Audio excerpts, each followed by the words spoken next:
What if it's time to call it quits? I know. What if you are meant for something else? What if you were never meant to be a healthcare provider? Has anyone ever really thought about, is this for me? And if it was for me, is it still for me? Should I still be in healthcare, let alone being a traveling healthcare professional, which we all know is even more stressful and more difficult? We're going to talk about it today. I'm going to bring on guest Danielle Orsino. She's an author. She's also an LPN.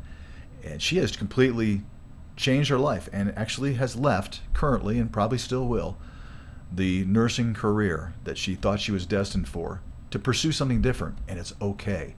And sometimes in our world, in our healthcare world especially, we don't know that it's okay to say, this isn't and never was for me, or perhaps it is time for me to walk away. We're going to talk about it this week on Travel Evolved.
It's Travel Evolved. I'm Mark Holloway. Welcome, everyone. I'm excited about the show, as always. Hope everyone's having a great holiday season. I know we're recording these kind of all over the place, but especially when we have a guest like we have today.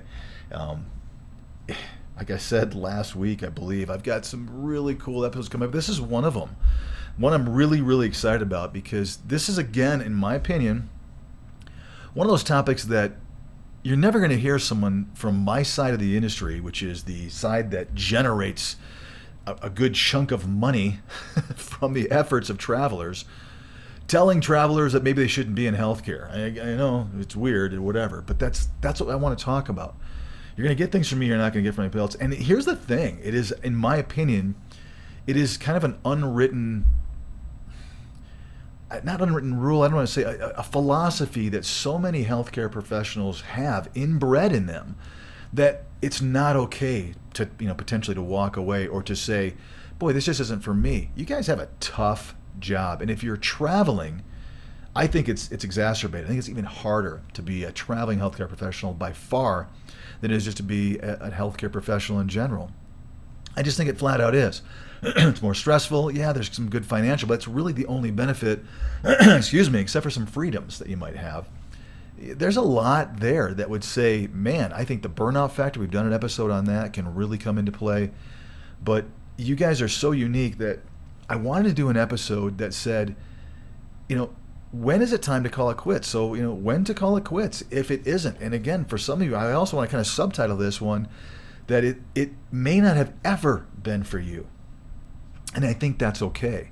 I really do. And so I wanted to bring on a guest, and I found Danielle. Danielle, I've been talking for a while now.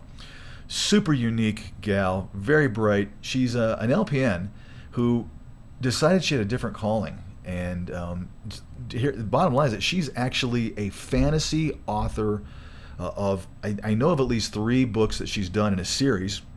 It's called The Birth of Fae, and we'll talk to you guys and show you how to get it. I think the team's going to put some of the artwork up. I mean, really, really cool series that Danielle has created, and she's got a really great story to tell about how this whole thing came about. And more importantly, I'm hoping to, she's waiting for us to jump on here, but I'm hoping that we can talk a little bit about, and mostly today, about how to recognize that, man, maybe this healthcare profession, especially maybe travel, may not be for me anymore, or I don't know if I can keep doing this. And I want to tell everyone out there that that's okay. And again, most CEOs be like, no, stay working, especially working for me. And a lot of you do. I mean, a lot of people out there that listen to Travel Evolved are, in fact, working directly with me. I mean, there's no two ways around that.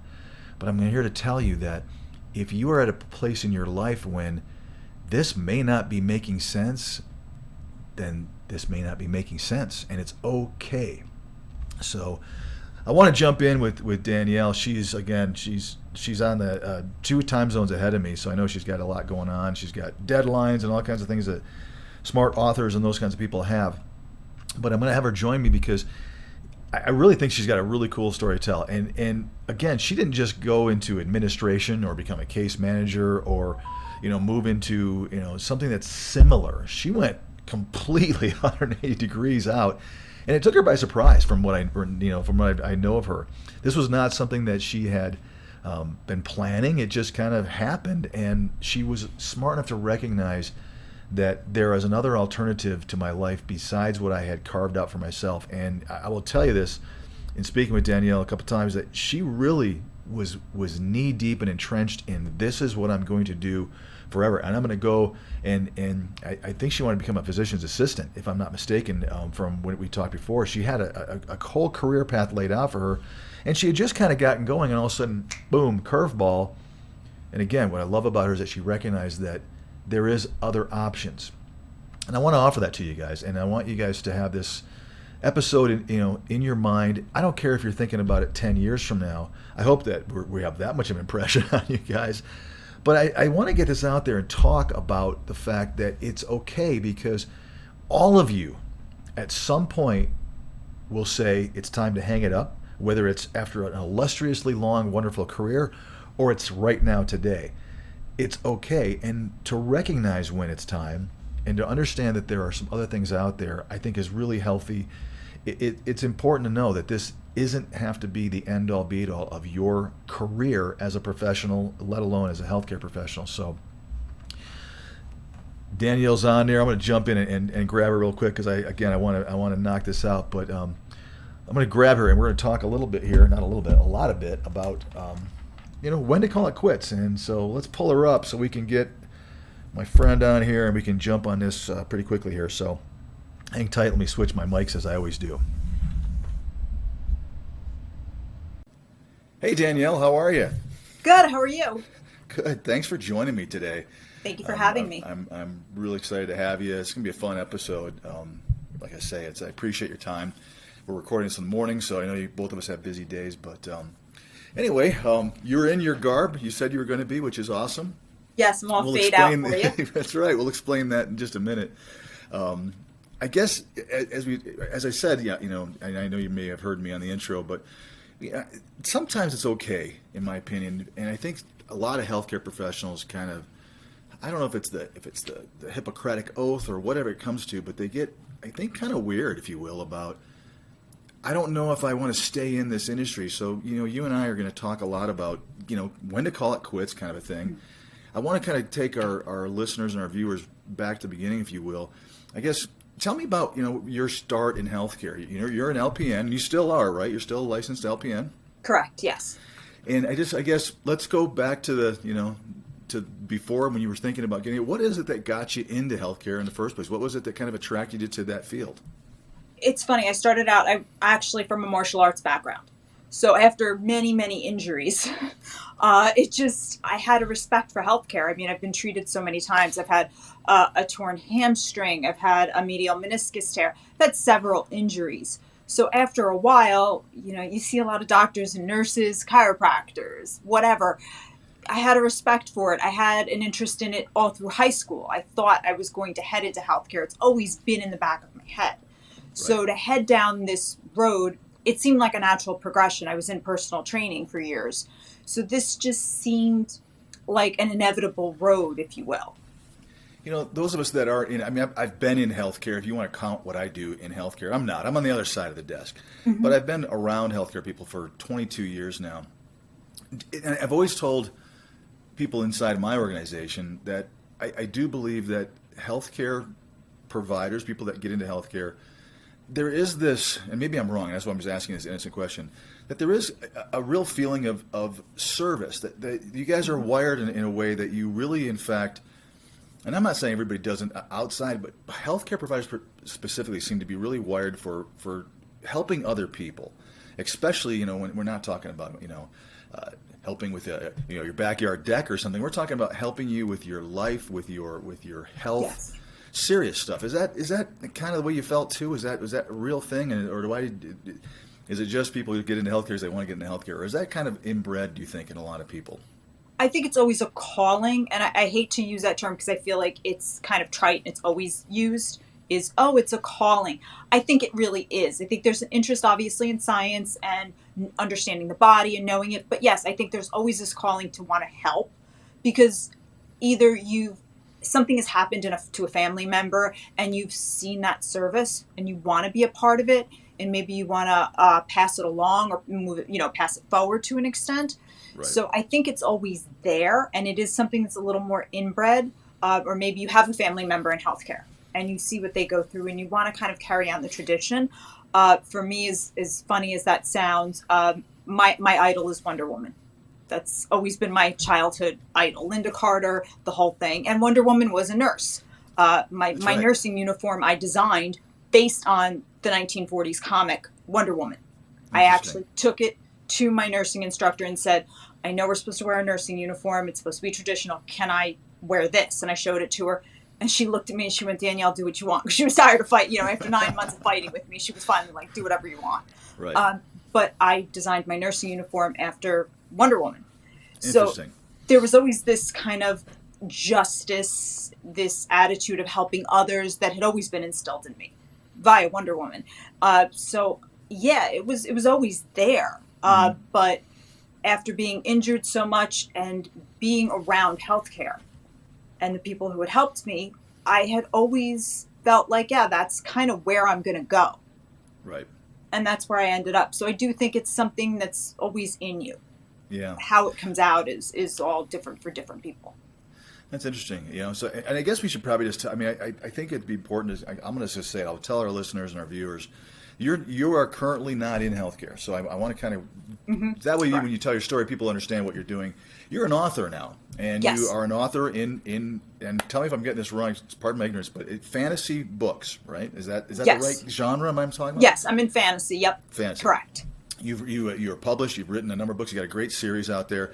We'll talk to our viewers and tell them how to get a hold of that here during the series. But you really went 180 degrees. So I just wanted everyone that was watching us to understand that you, in fact, did make this decision that healthcare wasn't for you at this time and potentially forever. And you took a leap of faith and you got out Yes. of being a nurse, which is I think 100%. remarkable. And it wasn't because, and you and I have talked, obviously, it wasn't necessarily because of the burnout factor, which I talk to a lot of my listeners about, because a lot of them are, empty nesters. They've been doing this for a long time, and I do see that, especially right now, with how heavy the burden has been on healthcare workers. But you got out for a completely different reason. You got out because, well, I think tell our listeners what it is that got you, that changed, and started your progress to maybe this isn't for me anymore. I got out there was a number of factors, and I like to say the universe was throwing little pebbles, and when I didn't listen, it threw a boulder, and then finally it was like, here is a gigantic rock that could make the Grand Canyon. I'm going to land on your head. I became close with a patient who needed a distraction during long IV treatment for Lyme disease, and I decided to tell him a story. It just kind of came off the top of my head. We shared some stories back and forth together. And what happened from there was I had a series of events. One was anaphylaxis to the exact drug that I was giving and helping people with. So that was the first thing. And it almost killed me. I had a needle stick first, and then I was treated with the drug, went into anaphylaxis. That was my first thing. And then it turned out all those little hives I was having was not from latex and somebody not cleaning up. I was developing this allergy to this drug. So from there, it was, you can't stay here. I tried to stay at my job. I really, really tried. I moved into research. I did all these other things. Was not happening. So I was like, that's okay. I'm going to go to PA school. That was always my goal. Went on all the interviews, did all that. Meanwhile, my patient was saying, you need to write that story you told me. He was right there whispering in my ear. He was like, you need to go write this. Forget healthcare. You need to do this. And I was like, no. And I think this is where a lot of healthcare workers get stuck. We pay so much for our education that to Right. get out, it feels like, what did I just do? I wasted all this time and this money. So we tend to Yeah. stay. From there, I got into PA school. I was accepted, but I did what my patient did. I shopped the book around. And I heard from one school that was like, look, you're allergic to this entire drug class of cephalosporins. No, you can't come here because it's a liability. One school said, we're going to work around this. We're going to find a way. We're going to work around it. Don't worry about it. But Mm. my book was accepted by a publisher. And technically, if the book came out during the time I was in the program, it was a violation of their employment contract. Really? So, yeah, I did not know that. And the head of the Huh. program called me and said, look, if he's like, I'm not going to act on it. He's like, I don't know anything. He's like, blinders are on. Don't worry about it.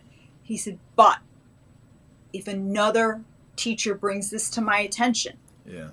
he's like, technically, I have to kick you out of the program. You forfeit all your credits. It's a $30,000 fine. Your loans all go into default. Wow. And he's like, and none of this transfers.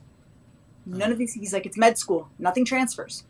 So you had to just make a decision. It was either this or that, because you could have scrapped the book at Yep. that point. And tell me, and tell us, what were you really leaning towards? Was this something that was really driving you? Were you kind of on the fence? I mean, was it just a whim? No, I or? was heading to med school. I mean, I was going to PA school because I No, thought yeah. it's a great job. Like, Right. you know, it's starting salary. Like, I was looking at it as this is the logical choice. This That's is what what you've been thinking about your whole life. I had paid so much money, you know, and that was really, like I said, I think this kind of comes down to a lot of healthcare workers. I paid all this money for my bachelor's. I had paid a lot of money in prereqs because every program has different prereqs. So I paid all this money plus the application fees, and I sat through, I mean, I remember one interview was 5.5 hours. Wow. I was like, I'm not throwing this away. So I thought I was going. And then the gentleman said to me, he's like, if I was you, bet on yourself. And I just said, I'm betting on red. Let's go. Roll the dice. Yeah. And decided, you know what? I'm just going to do this. I'm going to get out. Because as much as I thought about PA school, it was, this program did not give you the summers off. You went straight through. And I thought I had just done that with nursing. I had done the LPN accelerated program where I went the full time straight through. Could I Right. do that for 2 years? So you had a bunch of things happening all at once. You had two of your, well, I guess one of them was a dream you've had for a long time, and then the other was this.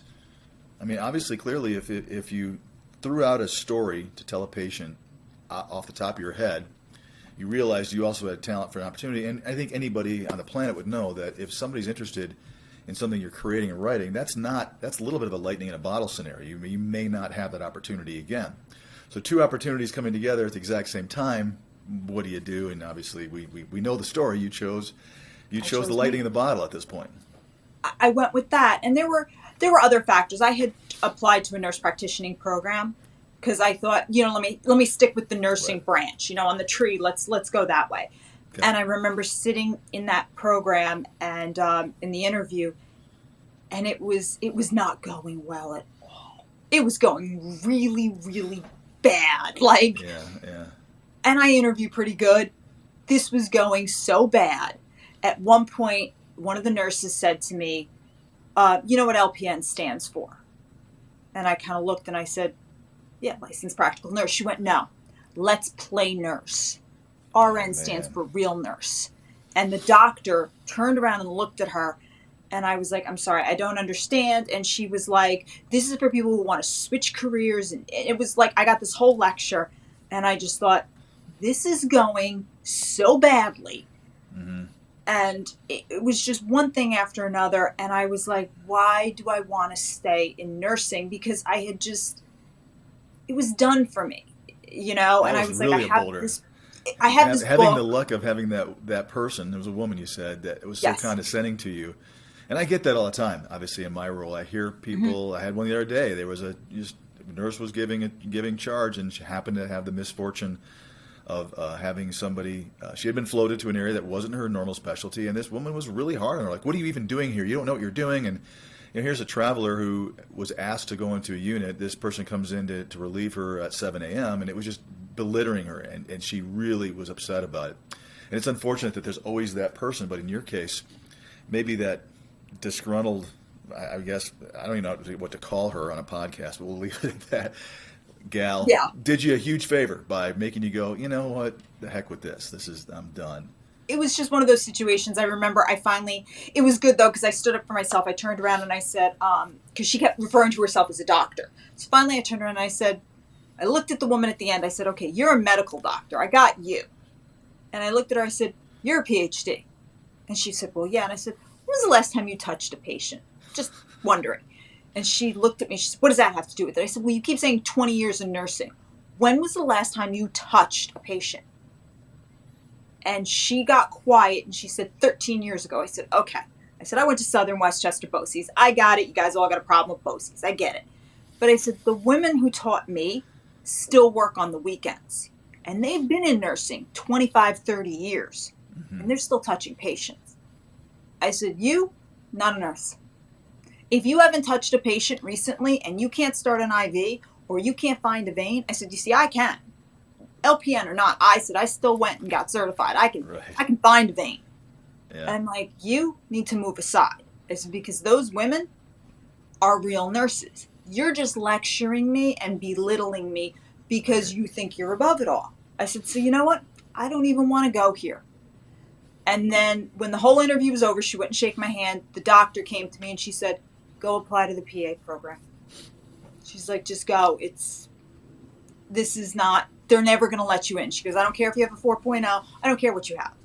Right. And I just looked at her. I said, there might be something better for me. And this is maybe as far as I've come. Nursing availed me to meet my patient. And maybe that's all it was meant to do for me. Yeah. Was, be a patient that helped you tell the story. Yeah, that was it. Yeah. That was possibly it. Did that story become the Book of Faye? Is that the Book of Faye? That's exactly what it did. That's really? As far as it went. And I didn't know that when we talked earlier. I didn't realize that was I just thought it was a different story. That was it. It was just one of those moments where you threw the first portion of your 3-part series, right? We're at book 3 is coming out later, but right. I've written 9 so far. Oh my God. And the patient actually shows up. He is the star of books 7 and 8, and then he continues on. That's great. But he has his own literary persona, and he jokes with me. I still speak to this patient almost every day. Really? He's become one of my best friends. He's my biggest cheerleader, and he jokes he's like, when do I show up again? I'm like, your book 7 and 8. I was like, I'll kill you. Good for you. He's just That's such a cool. I didn't realize that was. I mean, it was a cool story anyway.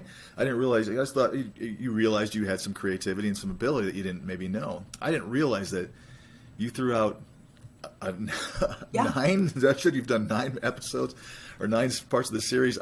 Yes. In a bedside situation. Wow, that's really cool. And I'm so glad that you still are in touch with that patient. It's kind of interesting. Have you ever seen, I guess, when you were in, and again, it's interesting because you have kept your license active. Back when you were there, have you ever seen other travelers, other healthcare professionals, we'll just put it out there, whether they be, allied, someone coming up and, getting somebody ready for a scan or anything like that, another nurse, an RN, an LPN, that you just looked and said, what are you still doing in this field? The time has passed you by. I've seen doctors like that. I've seen MAs, LPNs, RNs. I've seen several where I'm like, why are you here? What are you holding on to? And I think a lot of it comes down to sometimes the money pulls them in because let's face it, we all need to get paid. I mean, that's just how it is. I've seen people behind the desk where the temper is so short. And I think that's what gets lost in the years of being in this industry is that they're jaded. And I get it. Sometimes patients are sick. Nobody's friendly when they're sick. You're just at your worst. Great point. Yeah. We're just not. I mean, I've seen it. And I was dealing with Lyme disease. These people had been passed over. They'd been told they had MS, Parkinson's, a million things, or just they were fine. It was all in their head. So by the time they got to us, they were so annoyed and frustrated. No, they're not nice. So the people Yeah. behind the desk were not happy. Some of the MAs had been there forever. The nurses, yeah, there were times where I was like, what are you doing here? Even the doctor I'd look at and go, you're now in it maybe for the money, not so much the care aspect.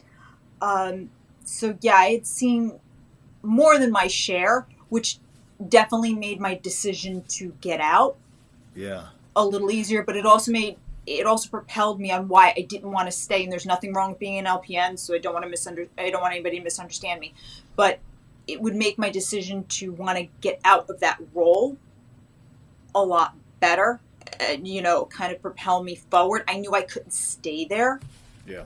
That was definitely a factor. I mean, I was hired specifically for holidays and weekends, so I was there Christmas morning with these people dripping. And I came Yeah. in with a Santa hat, munchkins, you know, donuts, everything to try to make their day a little better. Because who the heck wants to drip for 2 hours on Christmas morning? Right. Nobody. You make a really great point, and it's something that I think is relatively unique in healthcare, and that is that it's really understandable why someone would, go into this. I'm going to help the world, and in your case, I'm going to be Wonder Woman or Florence Nightingale, whatever the your vision is. Quickly, I would imagine, for many, maybe it takes longer for others. You are seeing the worst of the worst in people, and you see that throughout. I've spent a lot of time in hospitals. And you see that throughout the corridor, from literally from, I don't care if you're a case manager to somebody who's providing bedside care. There is this emotionless kind of persona that sometimes takes over, where it is more robotic, you're a machine. And that Wonder Woman, Florence Nightingale impression slowly ebbs and is beaten out of you, or is dissolved in you, whatever way Yes. you want to put it. So it's really common. So I guess for people that are watching and listening, I don't think people should feel bad. And I think that is No. a part of it, is that these people sometimes think, I've made a commitment to this myself, but it's financial, the amount of money they've spent. Let's be honest, you said it yourself, it can be lucrative. You're also in high demand. So you have a job, even if you're not happy with that location or that facility. I think all healthcare professionals realize that it's kind of you're a commodity. I mean, you really do have an option to go work a lot of different places. So there's that comfort level that if I leave this as jaded or as drained as I am, I'm still walking away from either myself or something. And it's probably pretty scary, and that could, in fact, be part of the reason why people just don't want to do it, even if they should get out. I think the problem is with being somebody who wants to provide, who's a service provider and wants to help people. You do, if like in my case, I saw these patients every single day. Every day they dripped. I was attached. I got attached. It's that simple. Even when my own health was affected, I was still in there helping them. I could not leave them. There were days I didn't get paid because we were having problems with insurance. I was still there. At some point, people are like, oh God, how stupid are you? But when you see these people for years Yeah. walking in, you don't want to leave them because you know the quality of healthcare you provide. You Yeah. know whose veins roll. You know who needs a stick, who wants, to have their vein numbed before you stick it. You know who doesn't. You know everybody's idiosyncrasies. You don't want someone else coming in and taking that patient because you've gotten to know them. You know who needs Yeah. like a little extra care, who doesn't, whose Little vein is going to ownership blow. comes in there naturally. It's my patient. No. Yeah, it's just that's how you get. I knew on Sundays who wanted to watch the football games, who didn't.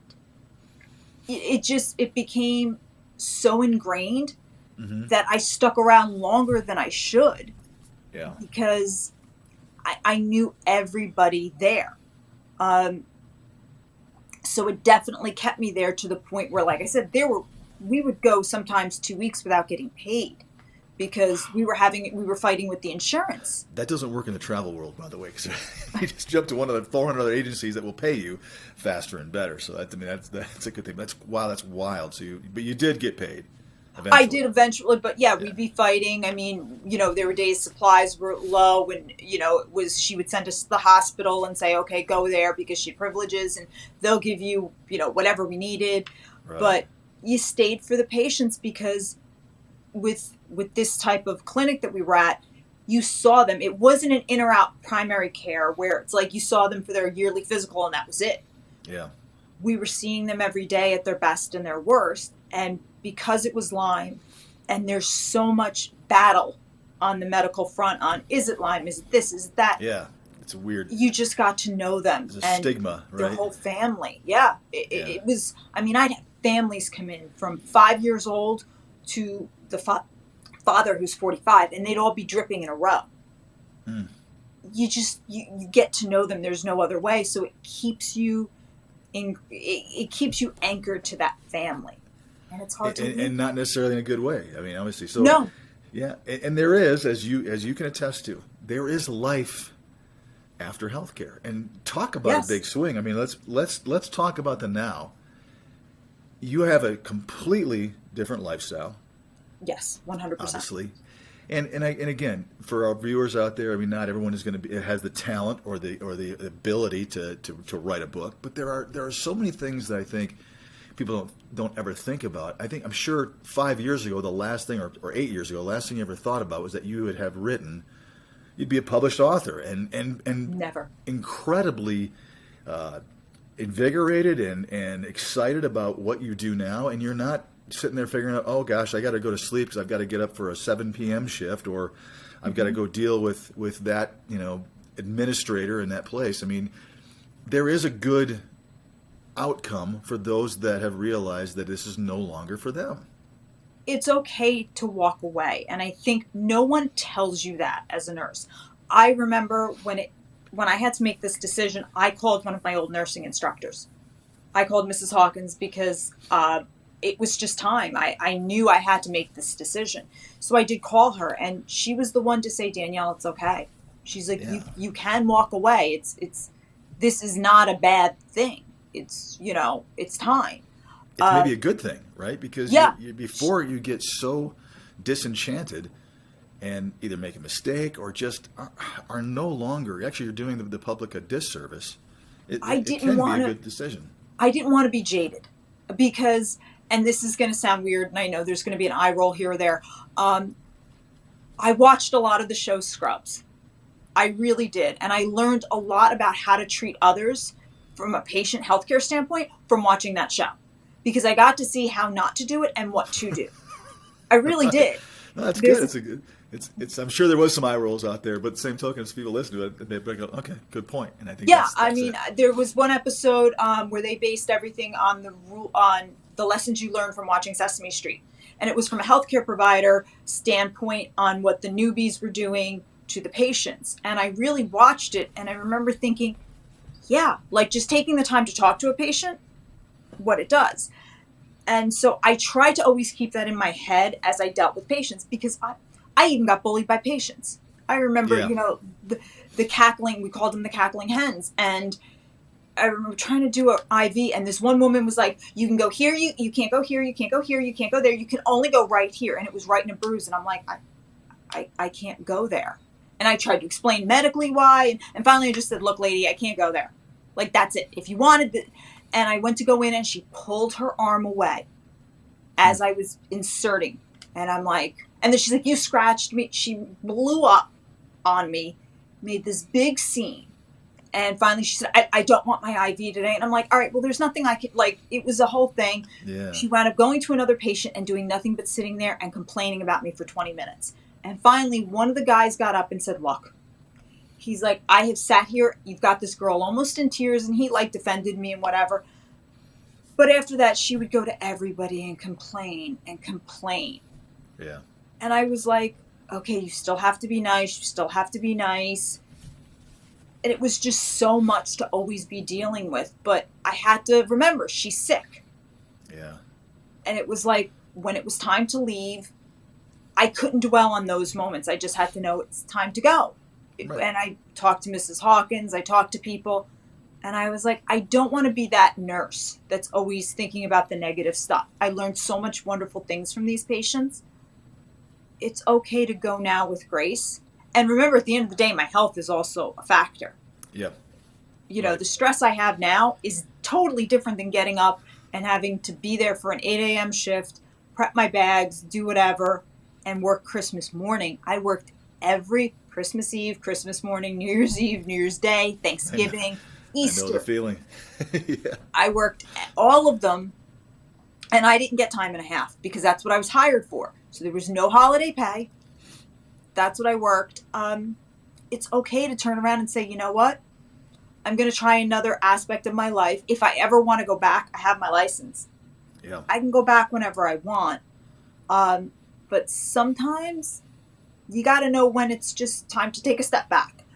Yeah. I think the biggest myth, though, is everybody saying, oh, you guys are so in demand. It's so great to be a nurse.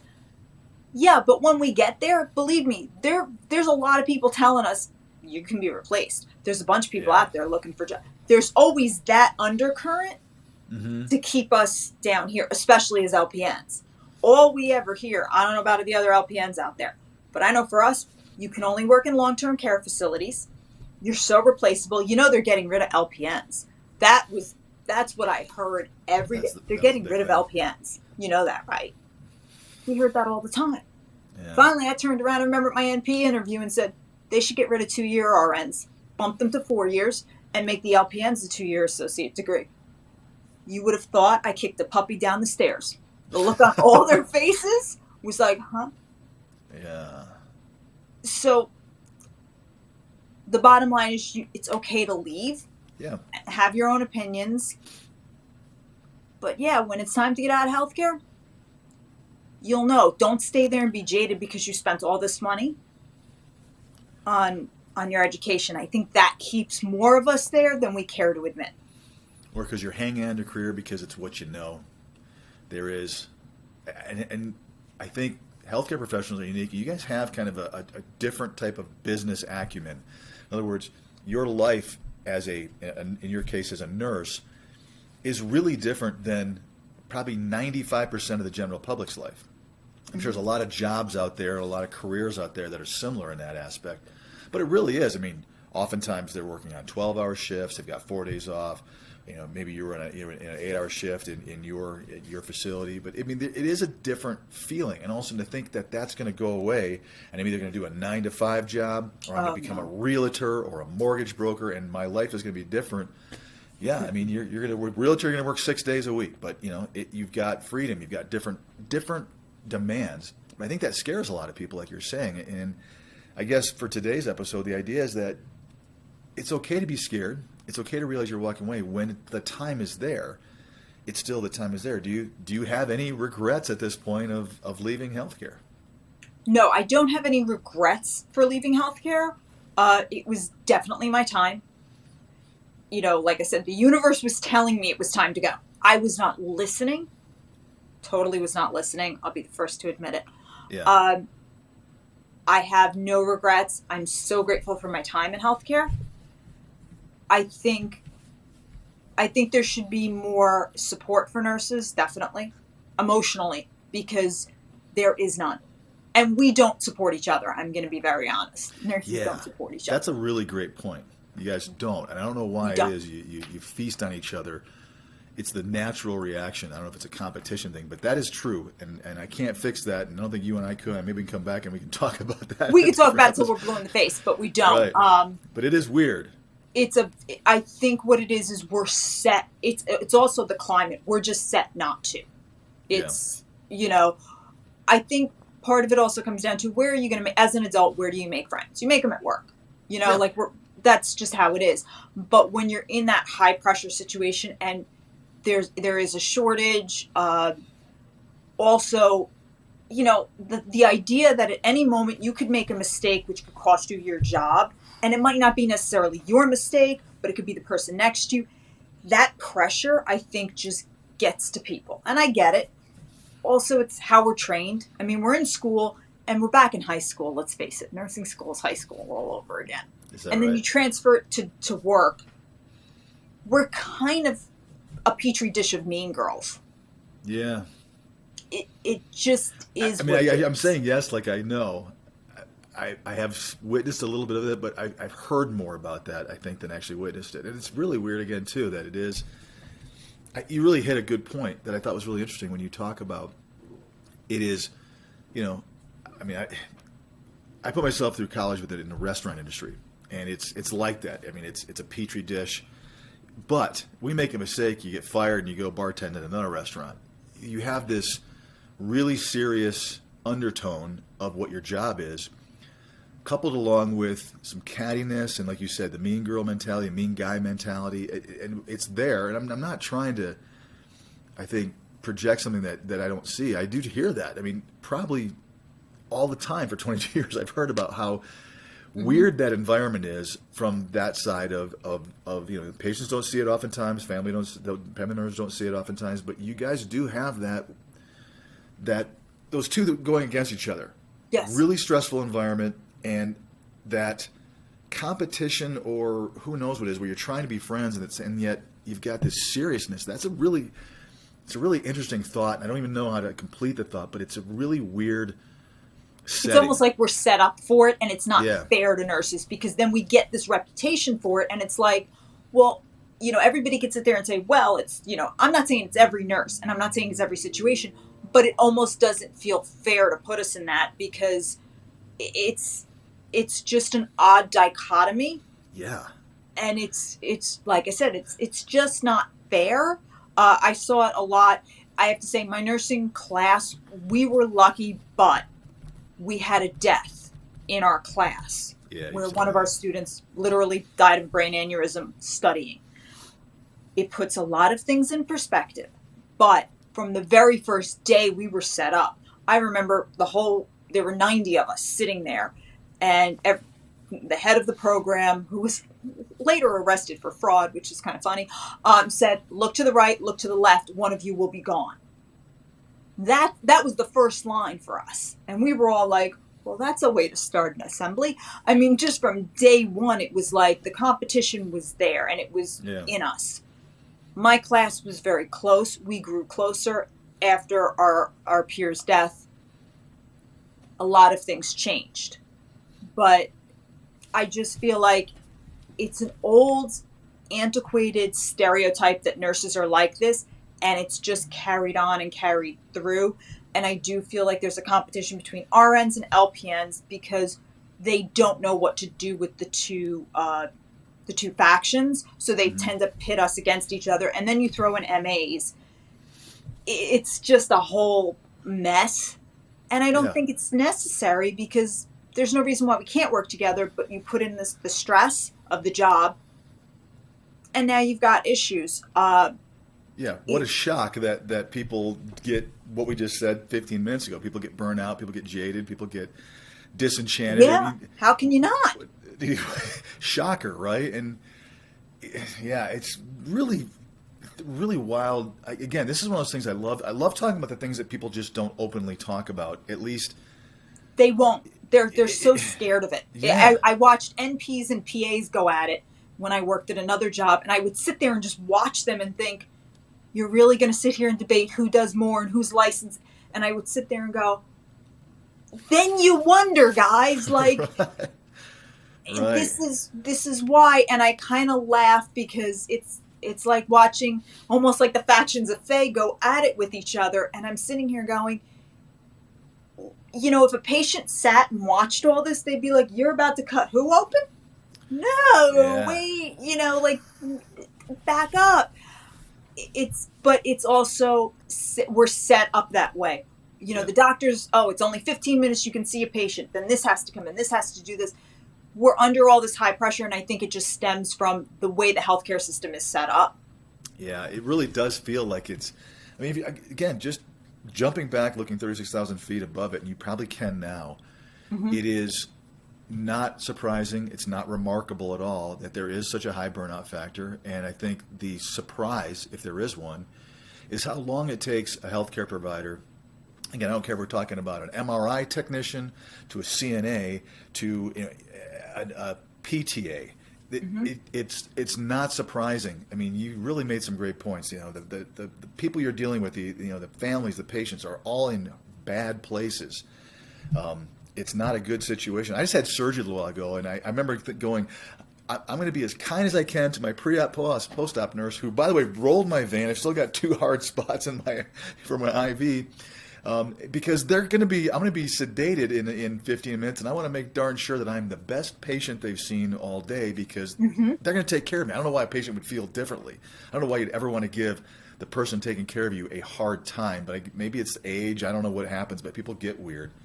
So it's not surprising. Everything you've said today, I hope people out there are hearing us, that, it's a setup, like you said. It's built into the system. It is not surprising, and it is nothing to be not ashamed, but nothing to regret and say, gosh, you know what? It's time. Or maybe this was never for me. I had a girlfriend in college that was an optometric technician, decided she wanted to go to nursing school. 3 days. Someone threw up on her. She said, I'm done. That was it. She went back and looked at, checked eyes for an eye doctor the rest of her career. Because she knew right then, she was really lucky. She realized this is not for her. So really great thoughts. Sometimes you just have to know when it looks all great. Like I said, you're watching Scrubs and you're going, I could totally do that. This looks fun. It's great. Like I said, I really thought nursing school was going to be like Scrubs. I'm going to have my buddy. We're going to hang out. It's going to be great. Doctors are going to be funny or not funny. We'll have the quirky old guy and the guy that talks fast like I do. It did not exactly go down that way. We had a lot of fun. It was great. I had some phenomenal times. My time in nursing school was a lot of fun. But getting out, it didn't exactly go that way. Right. But, overall, I'm thrilled for my time in nursing. I loved it. But I also went in thinking, I'm going to be a nurse for X amount of time. I'm going to go do this. I'm going to go do that. I'm going to wind up as a mid-level provider. That was always my goal. Yep. The universe turned around and went, yeah, no, Danielle, sorry. Thank you so much. And that was it. I got out when I did. I'm happy that I got out. Are there days that I'm like, I wish I was a New York Times best-selling author? Well, of course, we'll get you there.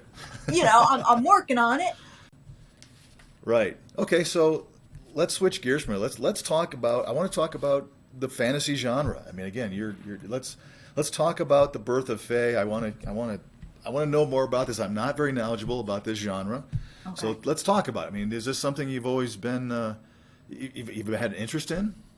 I'm a comic book geek. That's my first love. But, I like Mists of Avalon, high fantasy.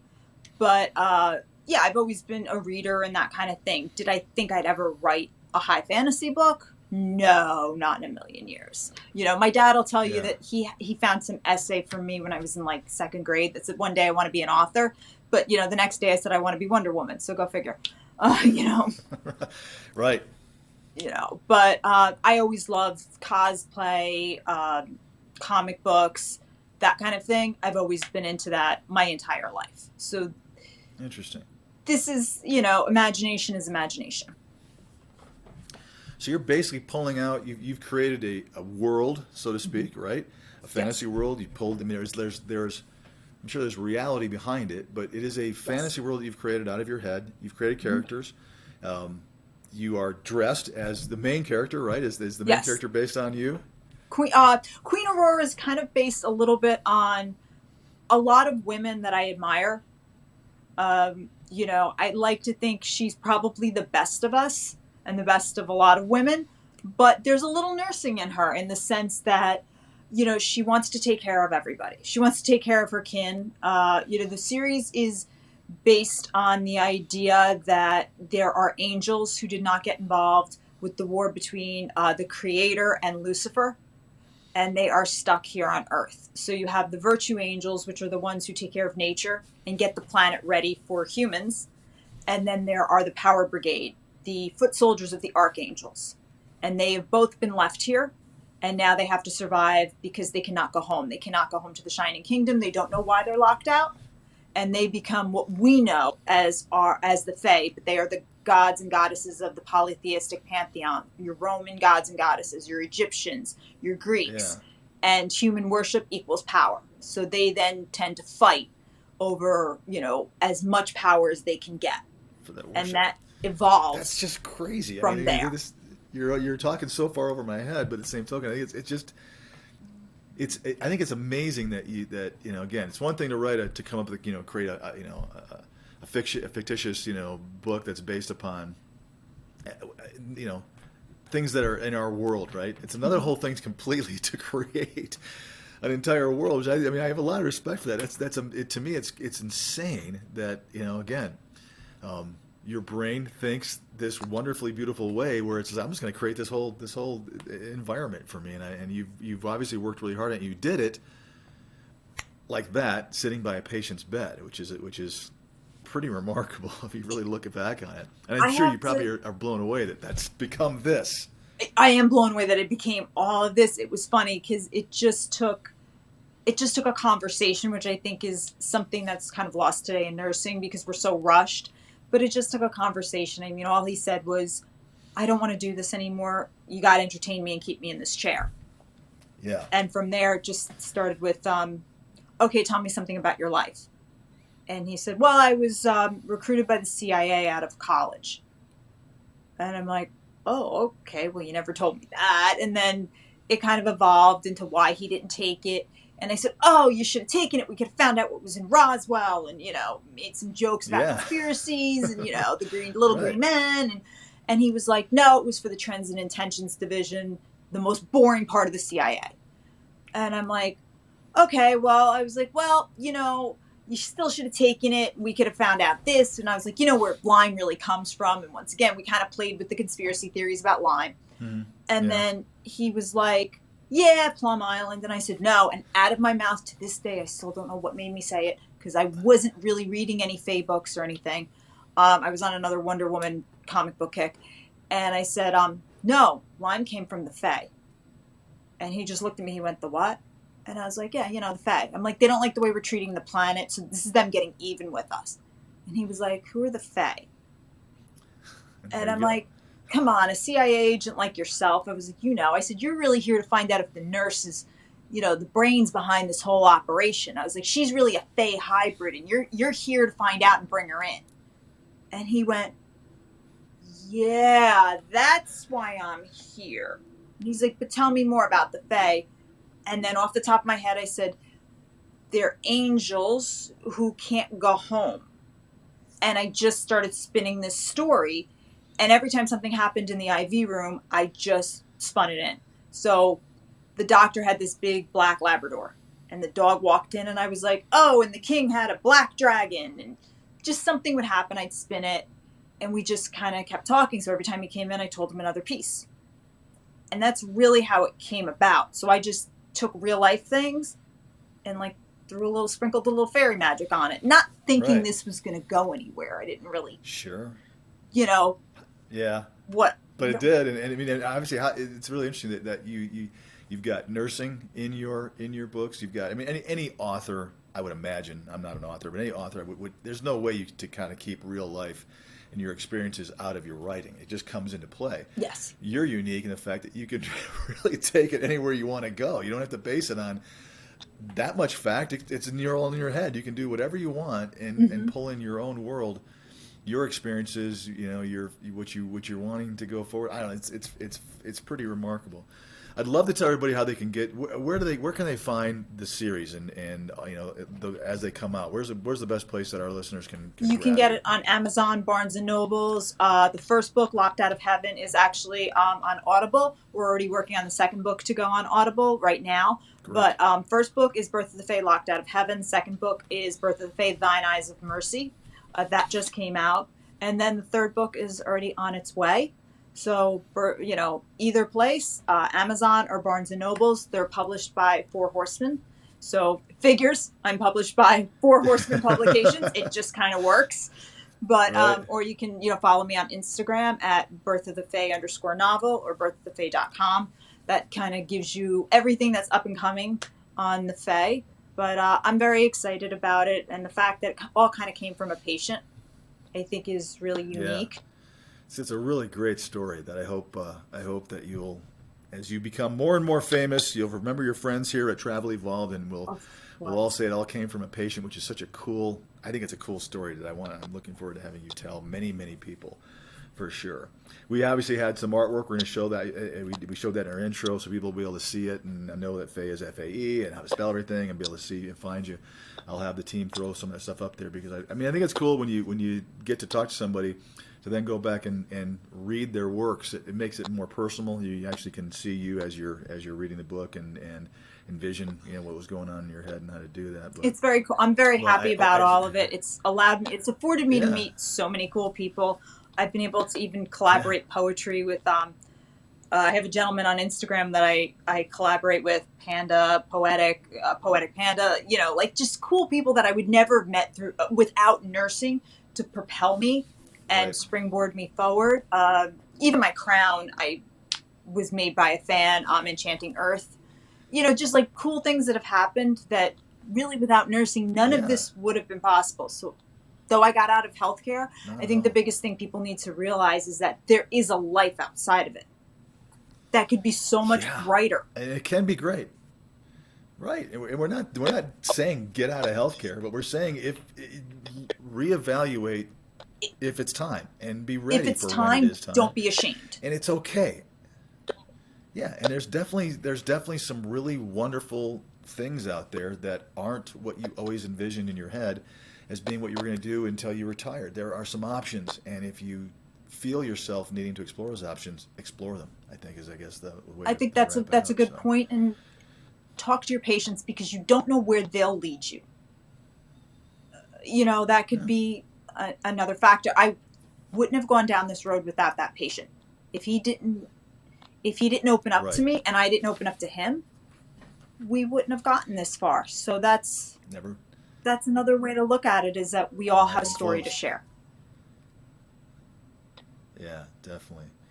Well, I really appreciate it today. Thanks for joining me. Thanks for kind of enlightening us on everything. I think it was a really, really good discussion. And there's a lot that you made me think about that I haven't really thought about, which I appreciate because there's a lot of meat that we went over that is really good potential topics for me to bring up again or even full episodes on Travel Evolve. So I love to think about having you back down the road. We can come I'd and love cover it. some of those topics potentially. So stay in touch, as I hope you will. Thank you so much for having me. I will talk to appreciate you here it. soon, Danielle.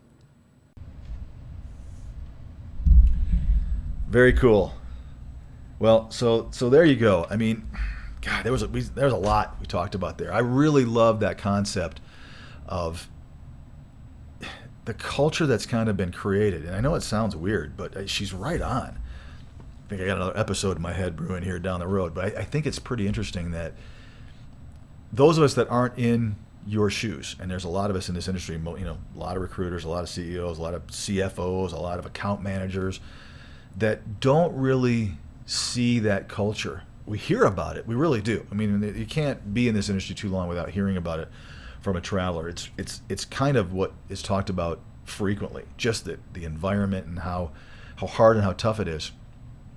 But I really felt that Danielle kind of really opened up some of my eyes to, yeah, what a shock, what a surprise that people do get burnout. I would have had a whole different episode possibly on the avoiding burnout episode if I could envelop some of Danielle's thoughts that she kind of put on me here, for sure. But I do think there's something there that we should, again, on Travel Evolved, openly discuss. It's an interesting culture, and it's an interesting scenario that you guys are thrust into every time you walk into that facility. And I think, as she said, recognizing that it's a time potentially for you to say, this is no longer for me. And I would understand, I think anybody would right now, how culpable that experience could be with what we're going through and how high demand things seem to be, and looking at the rewards and looking at the risk and saying, maybe at this point it's time for me to go away. I think it's okay to think that way. So to recognize that's one thing, and then, like we talked about, to not beat yourself up about the fact that you don't have to stay in healthcare. I mean, there's no blood oath that you took that said, this is what I'm going to do forever.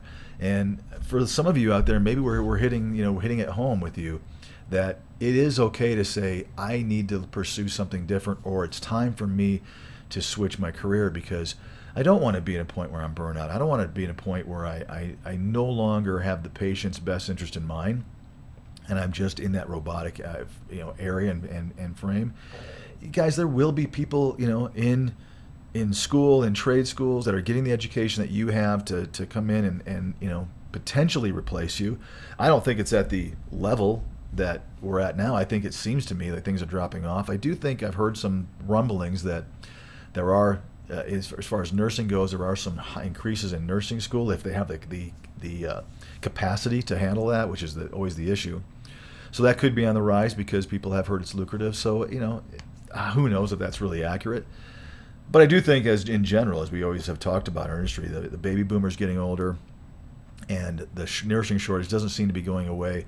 I think allied professionals there are certain specialties that have a surplus sometimes, and they definitely have a vacancy where there isn't as many. So you guys know more about how in demand you are in your particular specialty. But regardless of all that, having the wherewithal to say, hey, I'm feeling a certain way, and I'm okay with that. I'm okay with the fact that maybe this is something I want to get out of and change and go a different direction.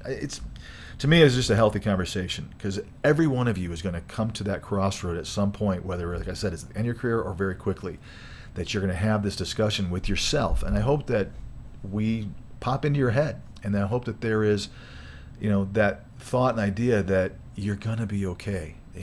You're going to be okay. Most other people in other careers change their careers frequently. I was in advertising when I first got out. Didn't mean I had to be an ad guy the rest of my entire life, and barely was.